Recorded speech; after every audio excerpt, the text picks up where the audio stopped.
Cheminez chaque semaine à la rencontre de la Bible et de son histoire, à la rencontre du Dieu de la Bible dans notre histoire. Écoutez les mots du livre, feuilletez les pages du livre et nous émerveillez de ce qu'elles disent.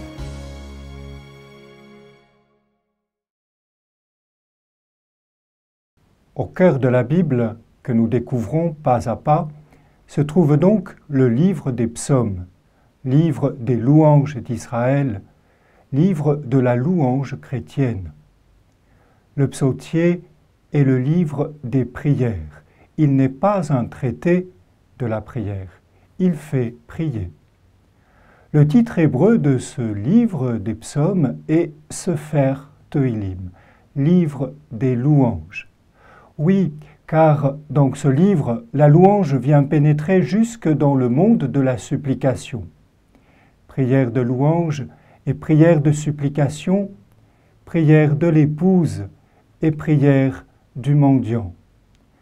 Deux formes de prière qui, loin de s'opposer, sont deux dimensions complémentaires de notre respiration en Dieu. Il se produit entre elles, quand elles sont authentiquement portées par l'Esprit, une sorte de va-et-vient, comme on le voit dans certains psaumes, notamment le psaume 31, auquel justement saint Luc a emprunté la formulation de la dernière prière de Jésus. « Dans ta main, je remets mon souffle ».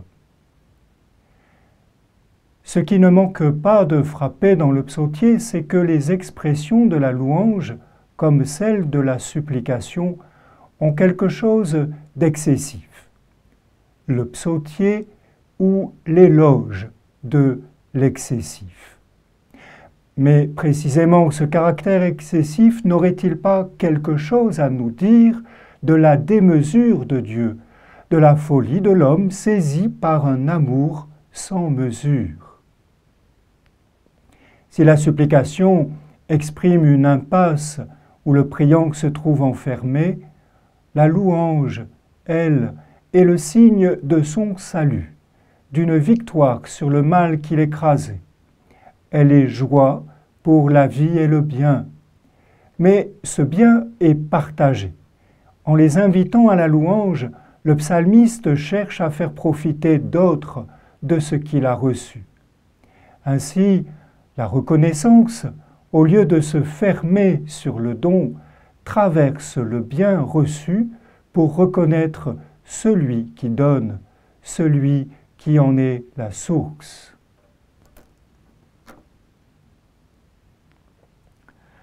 Le Seigneur est juste dans toutes ses voies, fidèle en tous ses actes.